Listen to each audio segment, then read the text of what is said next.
BBOR, Black Box Online Radio, coming to you from West Virginia at heart and from around the globe. And hello, Nedheads. Hello, Black Box Battalion. Today is Monday, another Zodiac Monday. Welcome to the show. How's everybody doing? On Mondays, I talk to you guys about the Zodiac Killer, an unidentified serial killer who operated in California in 1968 and 69. Whatever happened before or after that is still part of the mystery. And in this episode, I will be discussing the news updates on ZodiacKiller.com, looking at the theory that the Zodiac Killer could have been a team of two, and discussing the CIA and Kryptos. And you guys know the drill. You can hit the like button if you want, subscribe if you haven't, and drop a comment down below if you have something to say about the Zodiac Killer. For larger things, you can send them to me at blackboxonlineradio@aol.com. And I am your host, Box Ned. So firstly, I would like to draw everyone's attention to a new post that came out on ZodiacKiller.com called Paul Avery, Secret Suspect Revealed. And this was shared by Tom Voigt on October 17th. And as you can see the date for this episode here, this one is coming out only a couple days later. Now, Paul Avery is perhaps the most famous reporter to have covered the Zodiac Killer mystery, and he was portrayed by Robert Downey Jr. in the Zodiac film from 2007, and he is a name that is almost synonymous with Zodiac investigations. And in the new post that was shared by Tom Voigt, he states that he has obtained correspondences from Paul Avery in what he calls Paul Avery's secret stash of Zodiac Killer materials. And it appears that Paul Avery had a secret Zodiac Killer suspect of his own. Now, out of fairness to Tom Voigt, I don't want to just share absolutely everything, because I want people to go over to his website, ZodiacKiller.com, and read these for themselves, where you can see the original envelope and the original typed letter on San Francisco Chronicle news letterhead, but it says that Paul Avery wrote to Sherwood Morrill about his secret Zodiac Killer suspect, who is simply named Joost, Joost, and it appears that handwriting samples were exchanged. Sherwood Morrill evaluated the handwriting samples and was not overly convinced that they were a match for the Zodiac letters. But all we have is the name Joost, Joost. Once again, you can see this on ZodiacKiller.com, Paul Avery's secret suspect revealed. So who on earth is this suspect, Joost?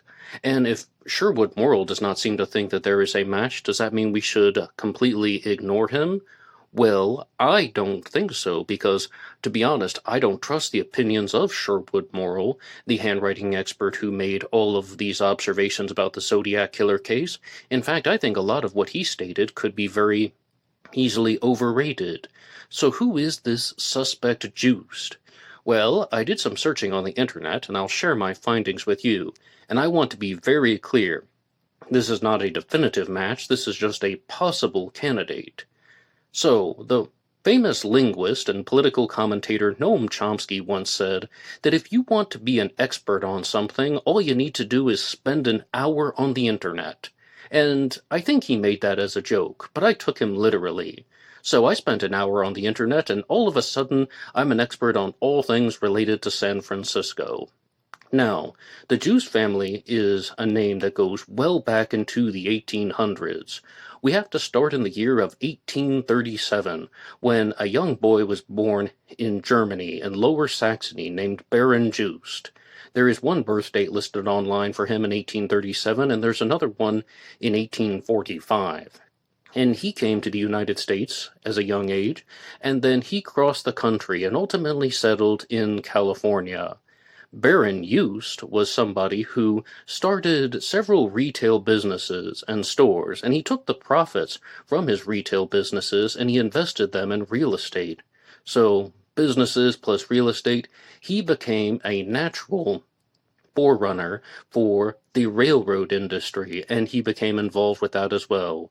And Baron Joost is referred to as the father of southwestern San Francisco.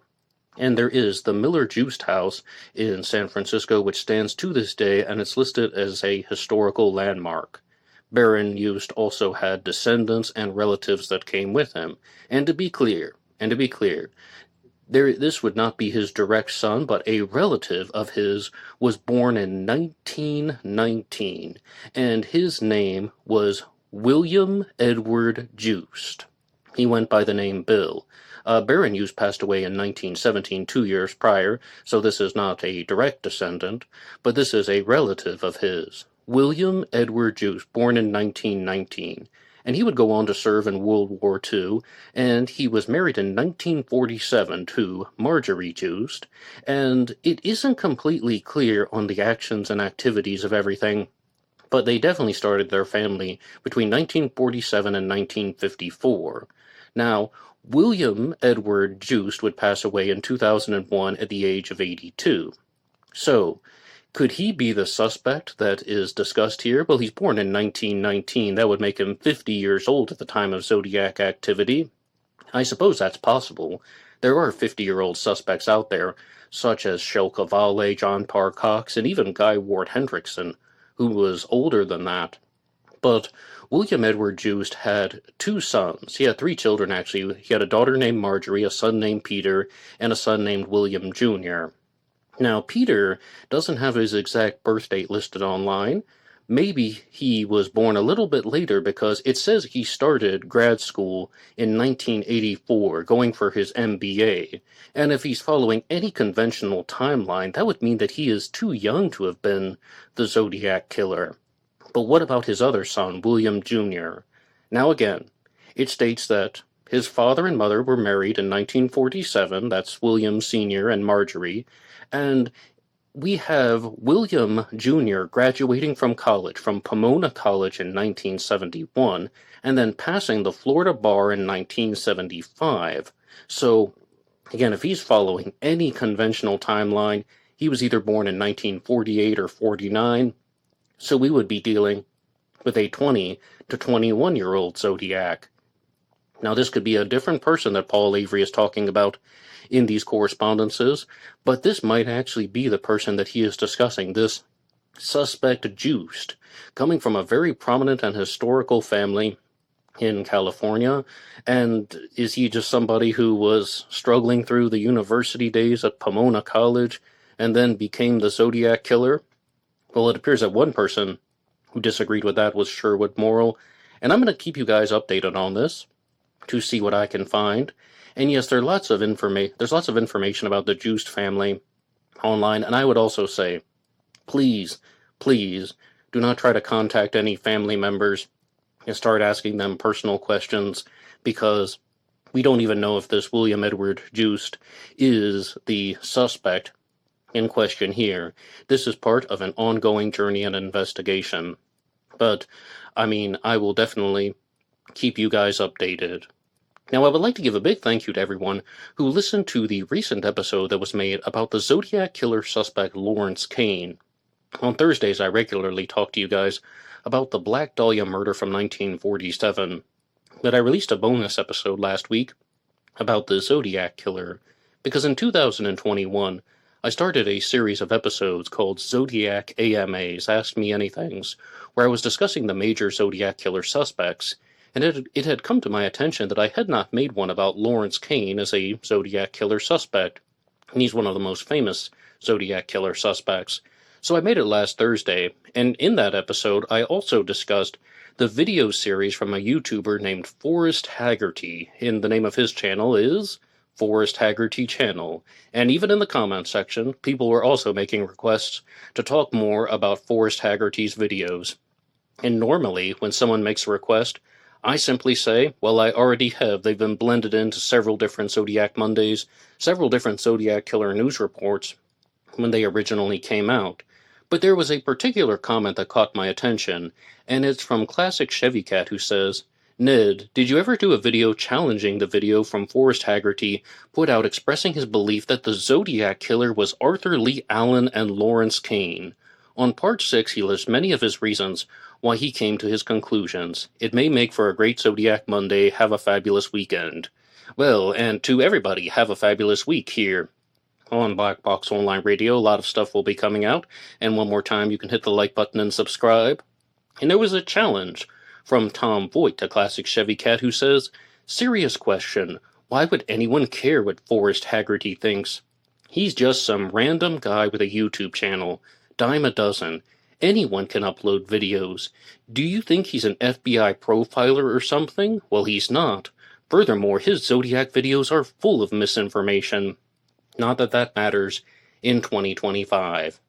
Well, one of the biggest reasons why I didn't talk more about his video series in the past was I also thought they were full of misinformation. And do you know the first person who called him out on that? It wasn't me, and it wasn't Tom Voigt. It was Forrest Haggerty himself. He even put a disclaimer on his first Zodiac Killer video that saying something to the effect of, "Alright, I made the final cut of my video, but I have to put this stuff in here because I made some mistakes, or I had some misapprehensions, or I had some incorrect information about the case," and he was the first person to admit that he was not an expert. And if you do watch his video series, it's divided into 6 parts, and I think it's well produced, it's well presented, and I might be somewhat of a dork, but I think that he did some cool things with maps. If that makes me a dork, so be it. But yes, I like the map presentations. Now, in response to Classic Chevy Cat, she says very clearly that she's asking if I've done a direct response to the points that he has made about Lawrence Kane and Arthur Lee Allen working together. And no, that I have not done. So I'm going to talk about what he shared in his videos, and if you really want to hear his presentation on Arthur Lee Allen and Lawrence Kane as a Zodiac Killer tag team, if you will, you can find that in Forrest Haggerty's Zodiac Killer video 6 of 6, part 6 of 6, on the Forrest Haggerty channel. Alright, so essentially what Forrest Haggerty was doing was, he was taking the different testimonies from people such as Don Chaney, as well as from the sisters of Darlene Ferrin, and he's trying to find commonalities among them that could be linked to the Zodiac Killer crime scenes. And he noticed that there were an enormous amount of statements that were made that should incriminate Arthur Lee Allen and make Arthur Lee Allen look like the Zodiac Killer. And he actually listed 9 points in his part 6 of 6. He said if he was the killer, he would kill couples at random. He said that he would taunt the police with letters detailing his crimes. He said that he would sign the letters with the cross-circle symbol from his Zodiac watch. He said that he would call himself Zodiac. He said that he would wear makeup and change his appearance. He would fool women into stopping their cars in rural areas by claiming that they had problems with tires. He said that he would shoot school children, picking the little darlings as they come bouncing off the bus. Have you ever thought of hurting people? And he said he would put a pencil flashlight on the barrel of a gun so he could shoot accurately at night. Now, these are statements that Arthur Lee Allen allegedly made. And one thing that Forrest Haggerty noted was, it appears that Arthur Lee Allen lived relatively close to the restaurant where Darlene Ferrin worked. Darlene Ferrin was the 3rd victim of the Zodiac Killer, and he also looked at testimonies where Lawrence Kane was identified as the man who was harassing Darlene Ferrin in the restaurant, and he believed that at some point in Darlene Ferrin's life, Arthur Lee Allen and Lawrence Kane met at the restaurant and conspired to murder her. This could be the International House of Pancakes, or it could be Terry's restaurant.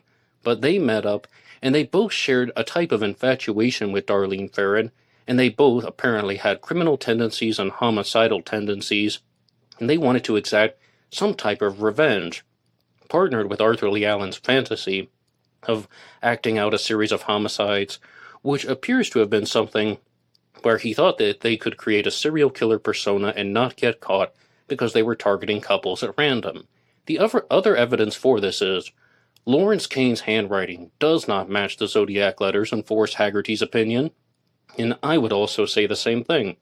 When I shared samples of it, when he shared samples of it, I think it looks drastically different.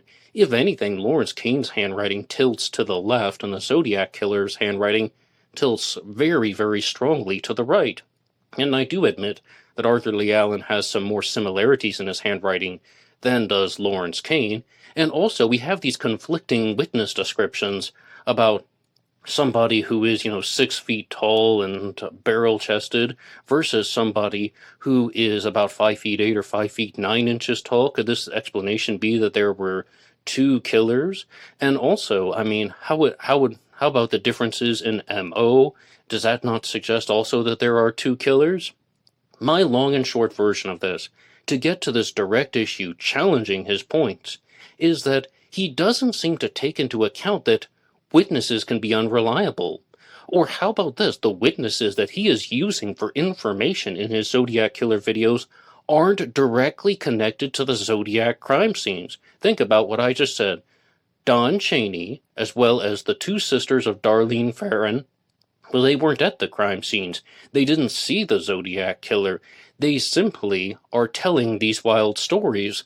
And could it not just be that a more plausible explanation is that somebody is working backwards, like Don Chaney, who's looking at the Zodiac Killer narrative, and then he is filling in the gaps by just saying, oh yeah, Arthur Lee Allen told me that. It's almost as if he's retrospectively altering the narrative to vilify Arthur Lee Allen. Now, the motivation for that could be very questionable. Some people even think that Don Chaney was the Zodiac himself. But we should also point out that the Suenin sisters, the sisters of Darlene Ferrin, changed their story multiple times. They also made other wild claims. They also pointed at other suspects who could have been this man harassing Darlene Ferrin. It has never been certified that Lawrence Kane regularly harassed Darlene Ferrin in the restaurant, and this is the entirety of Forrest Haggerty's theory. It's like the bedrock, the cornerstone, the linchpin. It's the thing that's holding it all together. He doesn't seem to accept that people can lie, or people can be mistaken, or people can connect the dots in inappropriate ways. And furthermore, he's not the only person to have proposed a type of Zodiac Killer partnership. I said very clearly in the past that after about a couple years of looking at the Zodiac, even if you go to the old black box recordings here on BBO War, I said some similar things, like, I didn't think that it was Arthur Lee Allen and Lawrence Kane. I almost thought it was Geik and Lawrence Kane, and that Gaikowski and Kane were operating independently, and there's one person took credit for all the murders. And you will see similar theories out there.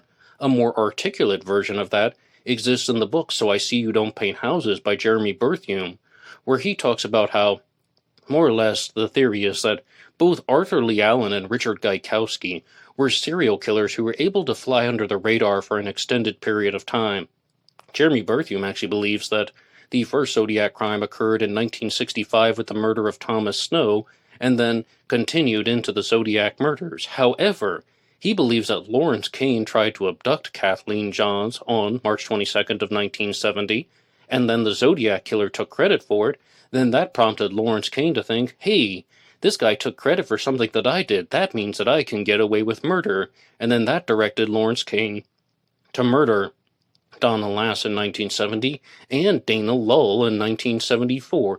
And if you take away anything from Forrest Haggerty's video series, I was just discussing Jeremy Berthiaume's book, but if you take away anything from Forrest Haggerty's video series, I think it would be that he made an extremely compelling case that Lawrence Kane murdered Dana Lull in 1974, but he's not the first person to do that. I mean, I have a standalone episode about that called Lawrence Kane and the Murder of Dana Lull, and those weren't my original observations. That is a widely discussed theory. I just think that he presented it well and articulated it well, and if you do watch his videos, I absolutely think that his Lawrence Kane video was better than the Arthur Lee Allen video.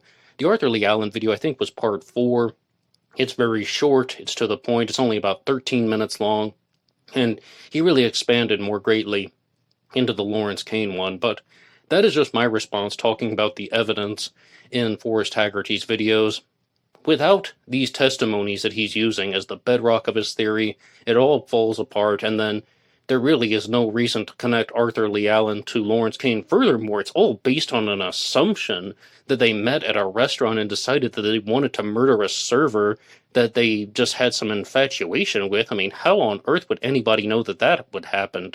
And I think Forrest Haggerty would even admit that that is conjecture. That is a way of connecting the dots in his own mind, but that's not a certifiable fact. So that is the long and short of my version there. Thank you to Classic Chevy Cat, though, for the question. And right now I would like to get to your supporter shoutouts. You can support this channel at buymeacoffee.com, buymeacoffee.com/blackboxnid88, and that allows you to make a donation or a contribution to help support the show. And anybody who makes a donation will get a shout-out on Zodiac Monday. And our first one comes to us from Batman66. Batman66, thank you so much for your regular and consistent support. Batman bought you a coffee. I never get tired of saying that. And Batman66 has a message here that says, you should have your own theme intro music at the start of your podcasts, like Chiller Theater did. Well, I've done some of those things in the past, and a lot of people really don't like the theme music or the bumper music, and I didn't design my own. I was using royalty-free music that had been pulled off of YouTube, and then some people really just thought that they wanted BBO War, Black Box, Online Radio. They actually liked that the human voice was setting the scene. And that's ultimately why I started a bonus feature on Astro Psych 400 called The Podcast for Sleep, because a lot of people were just saying that they really liked how there was a continuous human voice throughout the entirety of these BBO War episodes. But ultimately, I'm not opposed to using music in the future. It would have to be the exact right kind of music, though, for some type of intro, and maybe not just grabbing anything off of YouTube like I did in the past, but I would totally be open to exploring that in the coming years. And our next shout-out goes to River Prawn Pottery. River Prawn Pottery, thank you as well for your regular and consistent support. You two have been absolutely amazing. And River Prawn Pottery also recommended the Dark Matters podcast to me that is hosted by Dr. Eric Hickey, and he released a new episode where he was talking about criminal psychology in the courtroom, and he also recommended one of his books that he had written. He actually has multiple books out, but I was really quite surprised that an author was telling the audience, you don't really have to read most of my books. If you do read one, please read Serial Murderers and Their Victims by Eric W. Hickey, and I'm definitely going to try and explore that one in the future. And his most recent episode told some stories about being a criminal psychologist, and also about the differences between criminal psychology and forensic psychology. And one of the main differences noted by Dr. Eric Hickey is that a lot of people might not realize this, but a forensic psychologist is often a licensed and practicing therapist, and they can conduct therapy sessions in prisons. They can use this to extract information from patients, or also just use them for preventative reasons. I found that his personal experiences were not only valuable, I think that they were beyond valuable when he was sharing things like that. And one case that he did work was actually rather famous, and it was the Wayne Williams case. And he made an observation that I've never quite heard from anybody else. Once again, this is on the Dark Matters podcast on the 3rd episode, and he said that he had conclusive evidence that Wayne Williams murdered at least 17 people. And Wayne Williams, of course, was the Atlanta child killer. He was accused of over 20 murders, and normally the theories exist in a different way. Some people say that he did all 20-plus murders, and other people say that he murdered 2 people, and then the majority of the child murders were pinned on him by the authorities in some type of bizarre cover-up. I don't pretend to be an expert on Wayne Williams, but I might do an episode in the future, and ultimately, I would really like to know Dr. Eric Hickey's thoughts on how he can state that 17 of these victims were definitively murdered by Wayne Williams. That is just a different type of perspective. But I'm looking forward to seeing what he is going to share in his book, Serial Murderers and Their Victims, because he's also talking about how to conduct interviews with psychopaths, things to be on the lookout for. He teaches people on how to interview psychopaths, and I think that that is just a particular point of fascination, because I'm not a psychologist. I fully admit that I'm an amateur when it comes to this stuff. I've watched so many interviews with clinical psychopaths online. I would like to know more about it. I would like to know how it's done.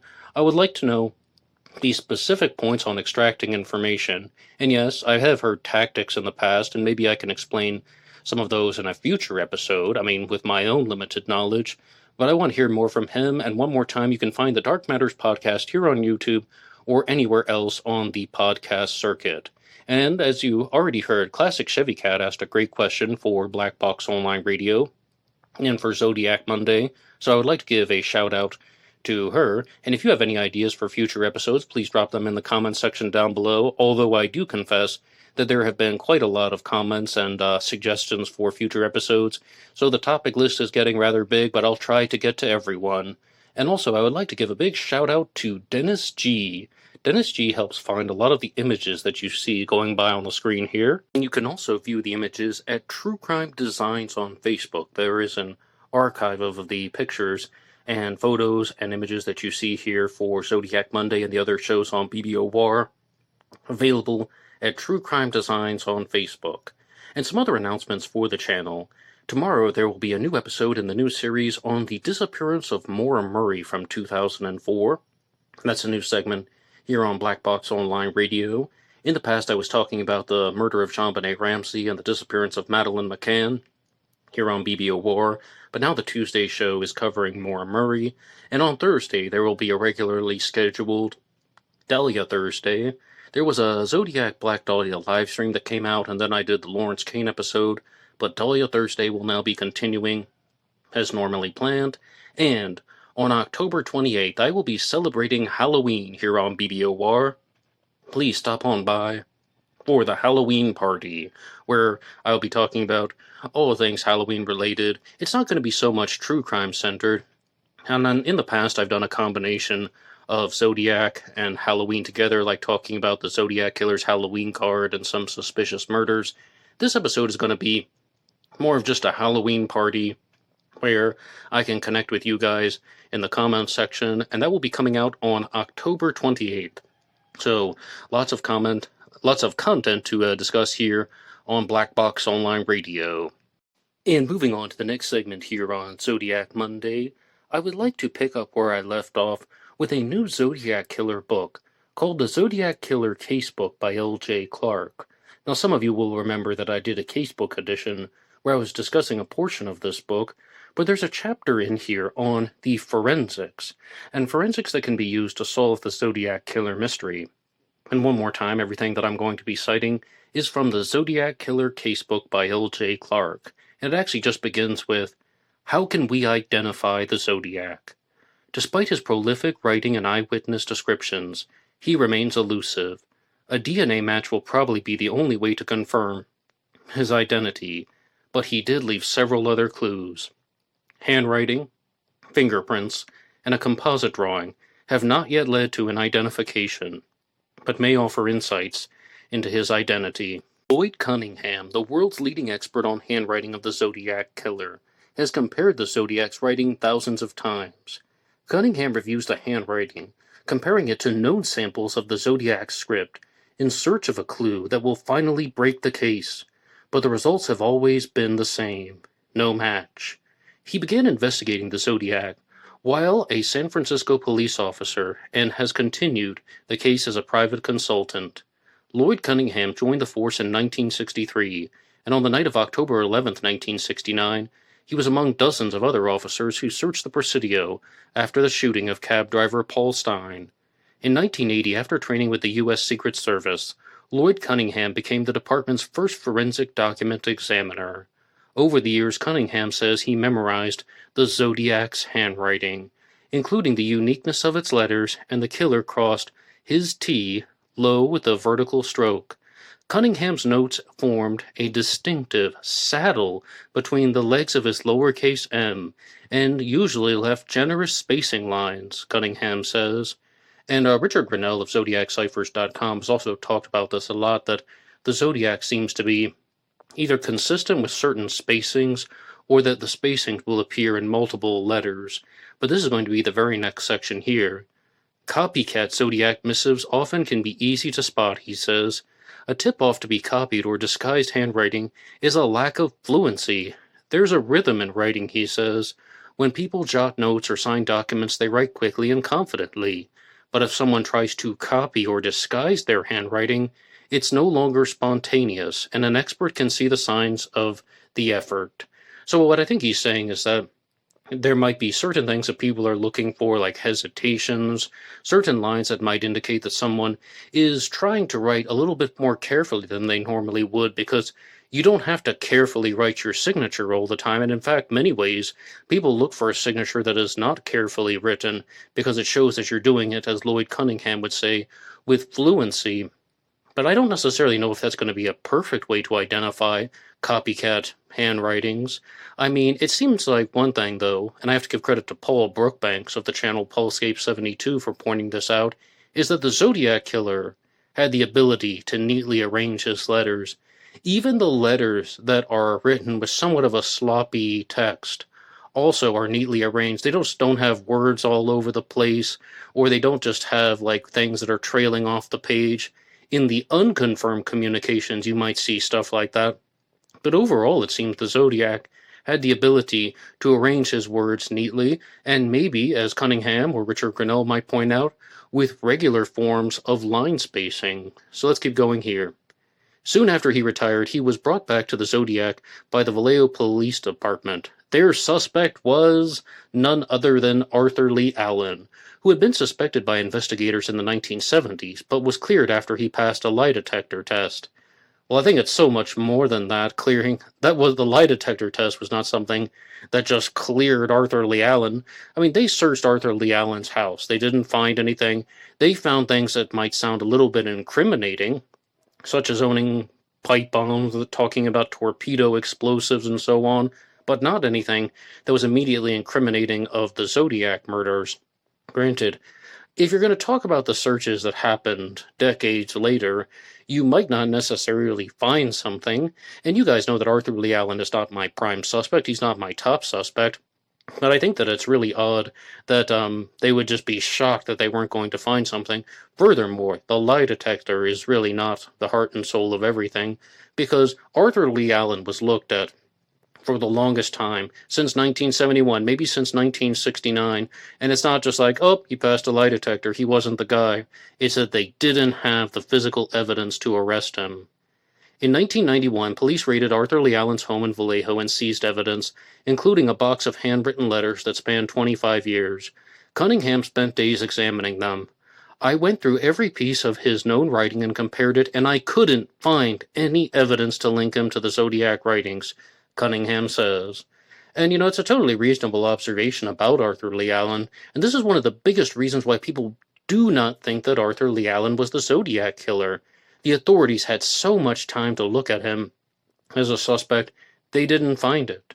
They had him in their crosshairs for decades, to use that ironic metaphor, and they couldn't find the evidence that would actually connect him.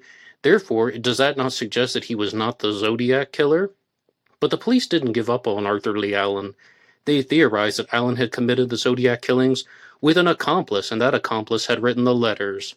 And it's so interesting that I read this on the day that I was discussing Forrest Haggerty's videos, because he said the exact opposite.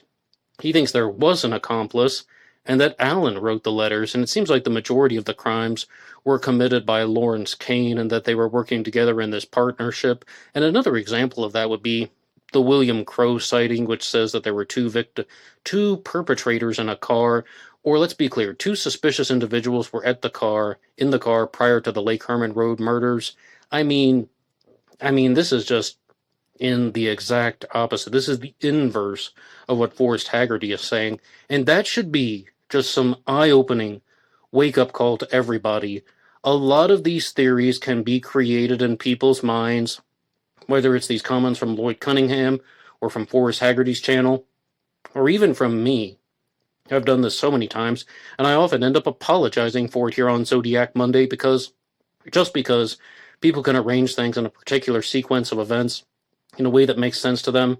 That does not mean it's actually going to lead to the killer. That's just pattern seeking, as well as interpreting the evidence.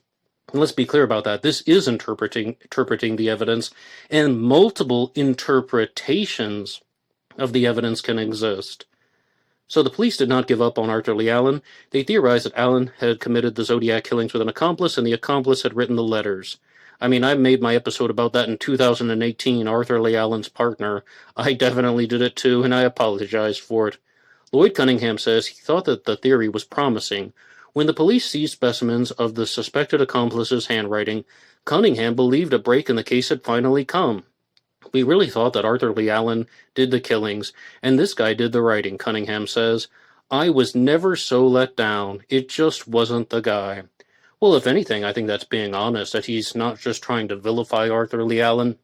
And somebody in Lloyd Cunningham's place who is going to be presenting this information as a document examiner and a forensic researcher should be as objective as possible. He would have nothing to gain by vilifying Arthur Lee Allen. He's also not somebody in Robert Graysmith's position where he's written a book and discussing the prime suspect.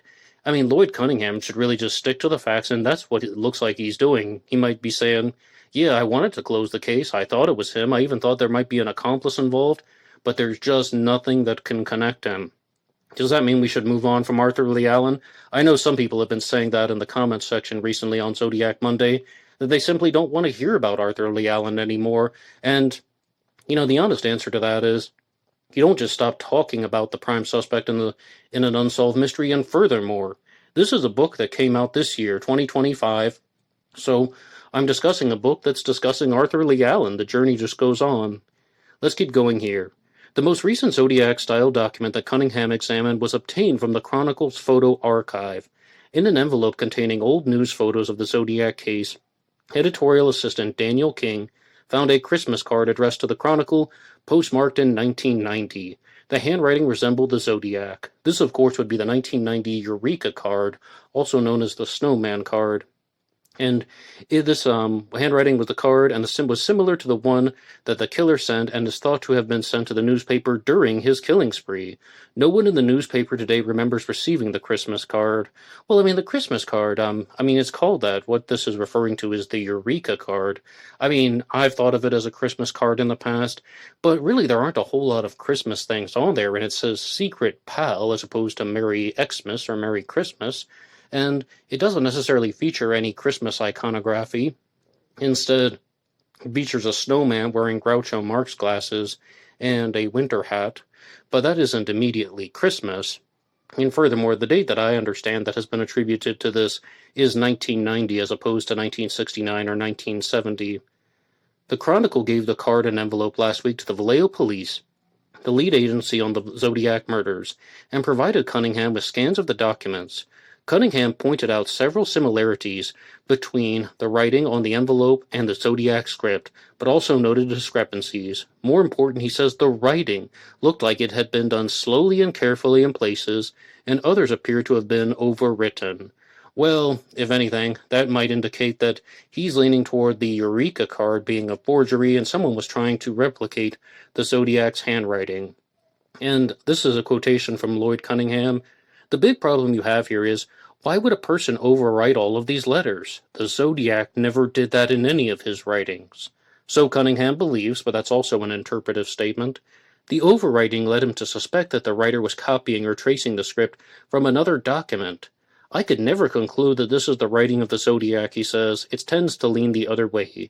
I have the impression that someone tried to imitate the Zodiac's handwriting. And those are the final thoughts on the 1990 Eureka card, and I can throw that in there as an additional challenge question. Do you believe that the Zodiac Killer wrote the 1990 Eureka card?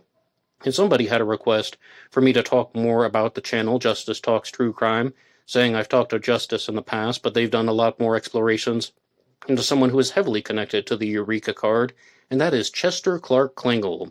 So yes, I'd be open to something like that in the future. But also, I want to be very clear.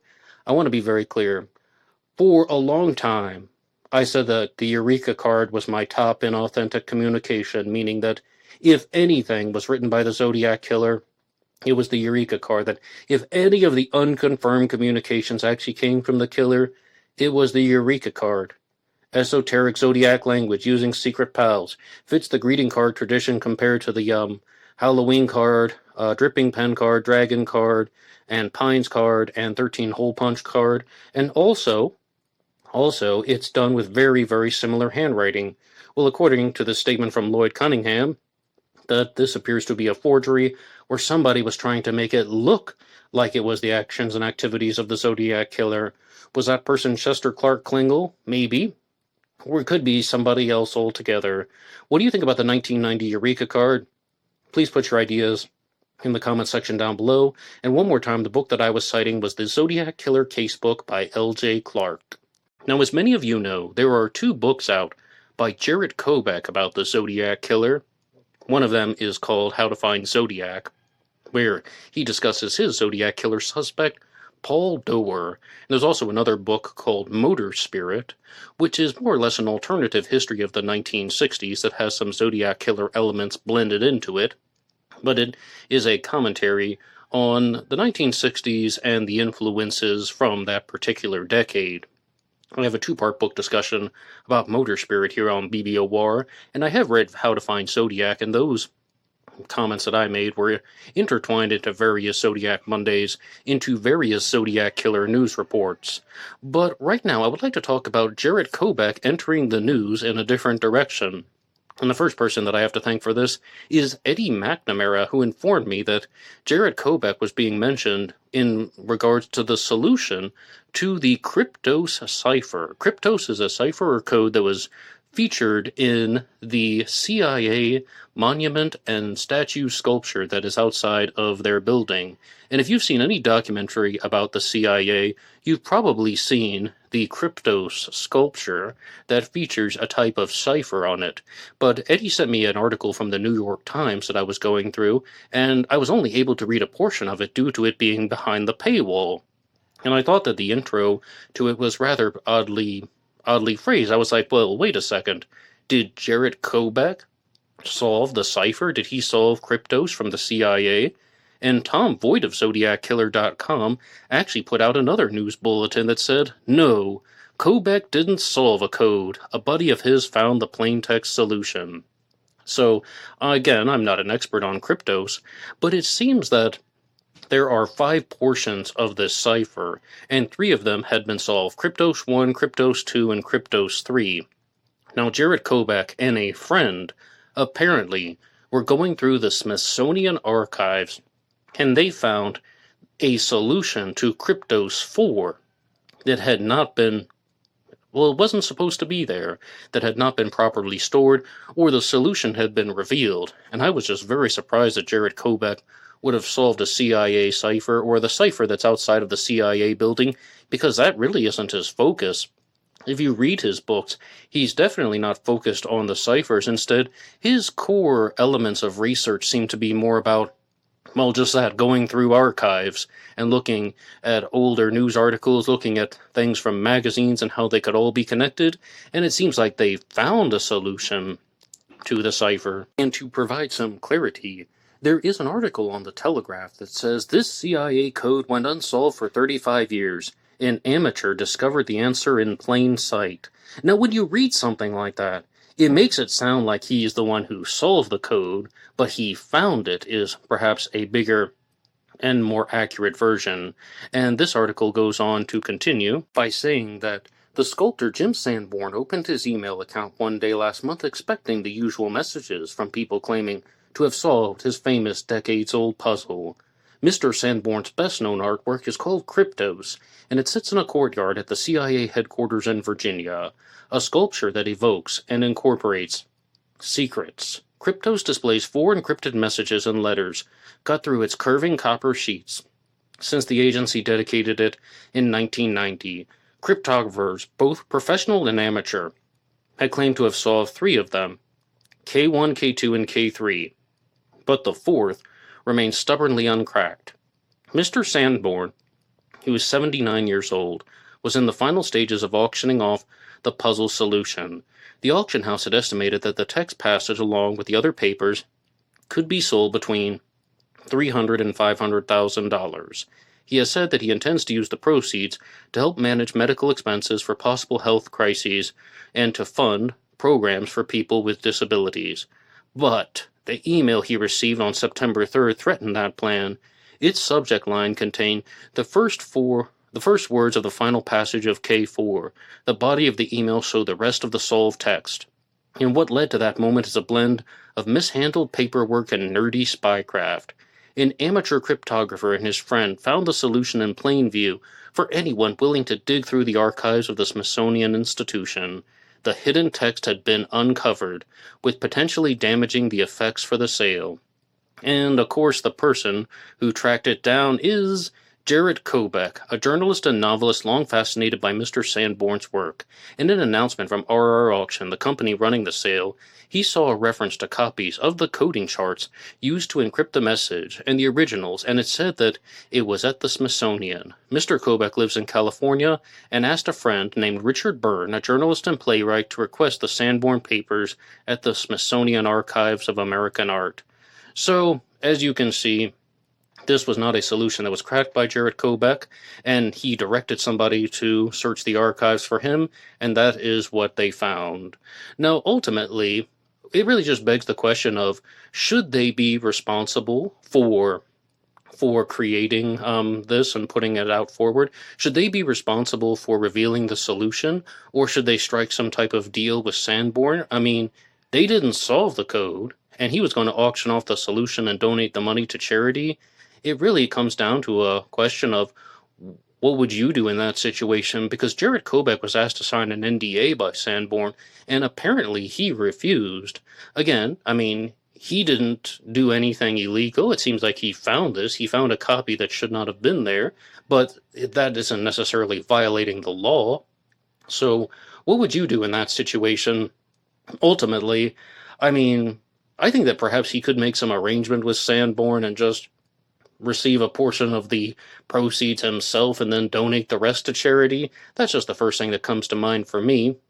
But I'd be very curious to know what you guys would do in that situation. And also, do you think that this code is going to remain unsolved for the rest of time, or will somebody reveal the solution publicly? Now, there are a couple things that I would like to talk to you guys about here on the Zodiac Killer News Report.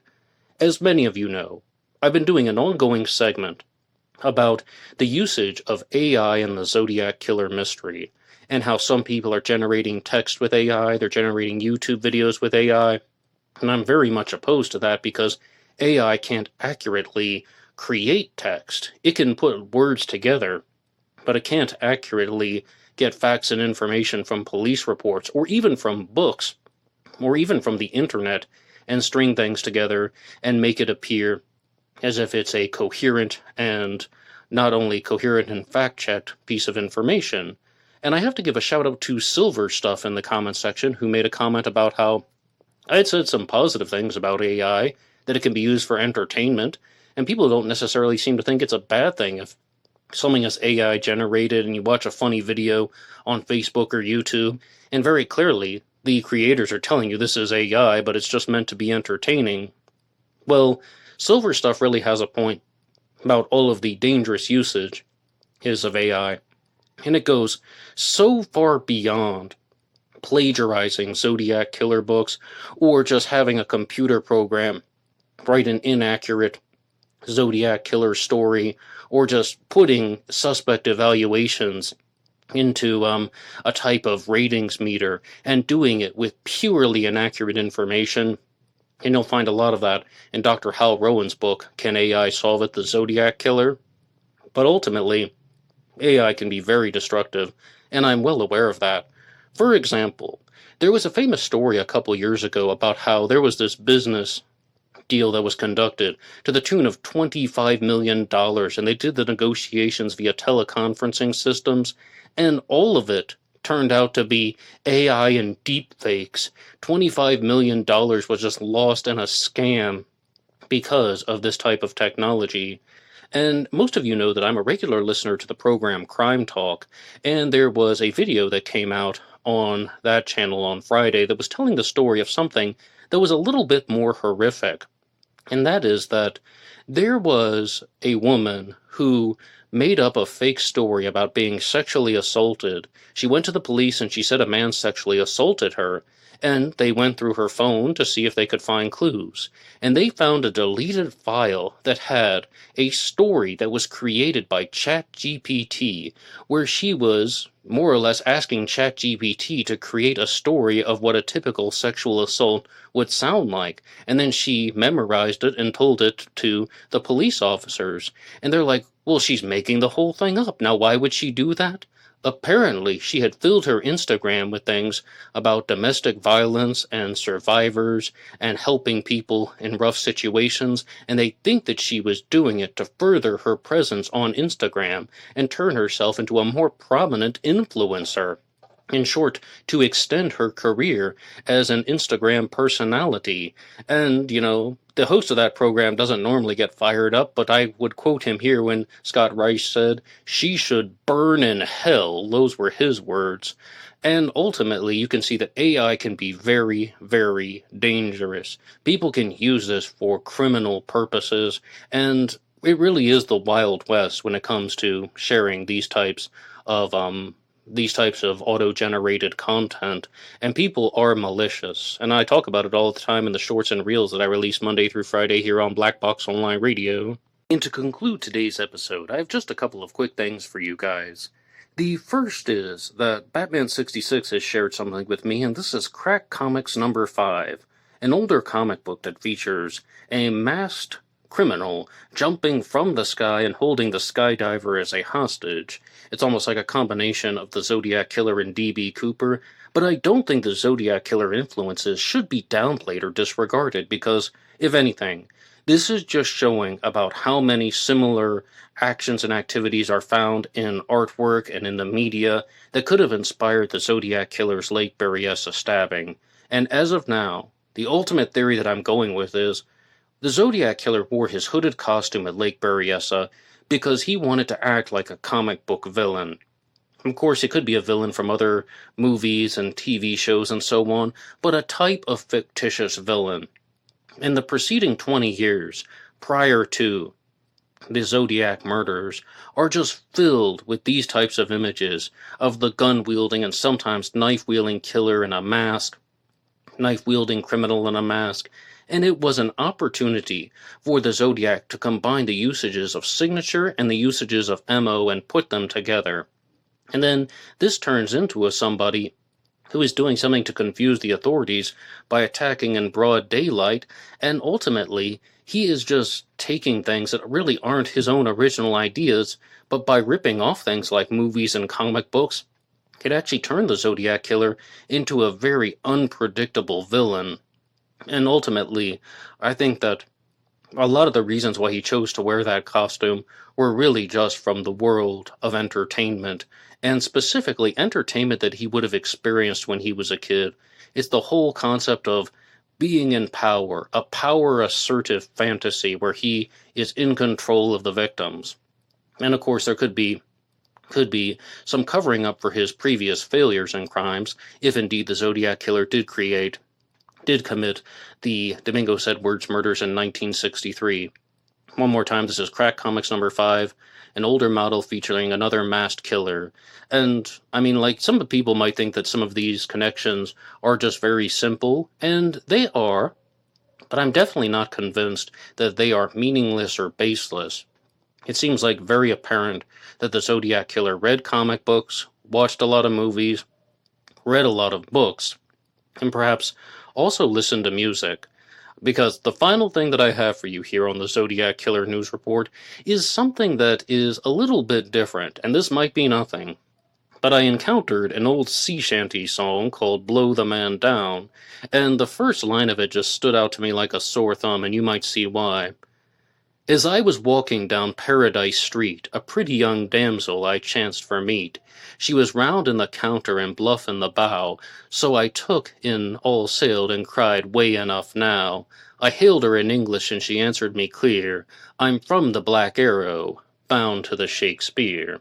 And it goes on for a while, but as I was walking down Paradise Street, and the Zodiac very clearly referenced slaves and paradise on the Halloween card, although paradise, of course, is misspelled. Now, could the Zodiac be doing something like this? And again, this might sound simple, but when I read that, the absolute first connection was, this is a sea shanty song about a man who had what? An infatuation with a woman. And did the Zodiac Killer have some type of infatuation with a woman, and things did not work out, they did not go well, so that caused him to experience some type of misery? Maybe it was rejection, maybe it was a breakup, maybe it was a divorce. It all really depends on how old we're pinning the Zodiac Killer on. Well, actually, come to think of it, there are young Zodiac Killer suspects that were divorced. As I understand, Joseph Paul Franklin was married at age 18 and then also divorced at age 18. But Sam Fisher can correct me on that. So, is this somebody who had a falling out with a woman or was rejected by a woman? So then, what does he want to do? He wants power. He is a narcissistic individual who couldn't handle rejection, and he turns himself into the Zodiac to restore his broken ego. And he's doing that for a while, but then he starts very clearly to admit things. He starts to do the concept of letting his real persona bleed out. Yes, the Zodiac Killer's saying all this stuff about how he wants to kill people because it's so much fun, but the more letters that he wrote, the more elements of his persona got shared through the correspondences. Maybe even something like a song that he heard when he was a kid. Slaves, paradise. Oh, walking down Paradise Street. Well, I'm going to make her my slave because she should have been my slave. And I start to think more and more about the Paradise reference being connected to the Paradise Motel in the Lake Tahoe region, because it could be that the Zodiac Killer had ties to Lake Tahoe. It could be that he wrote that on the Halloween card because of Donna Lass. Bear in mind that the Donna Lass murder occurred on or around September 6 of 1970, and the Zodiac mails the Halloween card with Slaves in Paradise on October 27th of 1970. And yes, the Zodiac Killer did use that misspelling of paradise throughout almost the entirety of Zodiac activity, and it really is somewhat of a mystery why he chose to misspell that word and consistently misspell that word. It could be that he had a relative with the name Paradise, or it could also be that, he is referencing something and he's being silly about it. But I tend to think more and more that the Zodiac Killer was indeed a heterosexual male who had read lots of books and comic books. I don't necessarily think that he had ADD or ADHD. I think that he actually had a very high reading level, not necessarily a high Q all around, but he could read famous works here. This one even talks about the Black Arrow and Shakespeare. Well, I mean, that's in the song, but I think the Zodiac could have read and digested that type of stuff. I think he was familiar with various art forms, various works of literature. In short, he is high in trait openness, and I'm sure Dr. Eric Hickey would have a lot of things to say about that. And then what he would do is, he's just remembering all of this stuff, and it's influencing the persona that he created in the letters to the point where it's almost nonstop. It's almost every single letter contains a reference to some other piece of literature, to some other comic book, to some other song, to some other movie. And it gets to the point where the Zodiac isn't using anything original at all, because they were never his original ideas to begin with. And lots of writers do this. It's not like every fantasy writer creates their own mythical characters and beasts and so on. I mean, dragons weren't necessarily invented by each individual writer that uses them. Instead, he's just putting everything together like the way you would create a fictitious story. Then those lines about Arthur Lee Allen start to sound a little bit more convincing, don't they? They begin to sound like they're making a little bit more sense about how this was planned as writing a book or a novel, and then somebody decided to take it too far. Well, we can give Forrest Haggerty credit for that one, although in this tradition, he was not the original source of those types of observations either. By his own admission, he's citing all of his sources and looking at where he got the information, but ultimately, I don't think the Zodiac was an original thinker, and I think that he is just looking at all types of stuff. It could be the crack comics, and it could be the song Blow the Man Down, and I don't want to back down from this. He may have felt rejected by a woman, and that could have been the heart and soul of the Zodiac persona. But I would love to know what you guys think about anything. Thank you for listening to this week's Zodiac Killer News Report. And I know I was covering some different subjects, such as talking about Jarrett Kobek and Kryptos, as well as talking about Wayne Williams and the Atlanta child murders. but I find that all of these subjects are connected. And one more time, you can tune in for shorts and reels Monday through Friday here on Black Box Online Radio. You can get them on Facebook, Instagram, and YouTube. YouTube, of course, is Black Box Online Radio.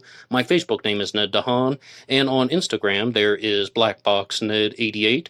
And you can also download this show as a pure podcast available anywhere you get your podcasts under the names Black Box Podcast or Black Box True Crime. And please tune in on Tuesday for an episode about Maura Murray. Please tune in on Thursday for an episode about the Black Dahlia.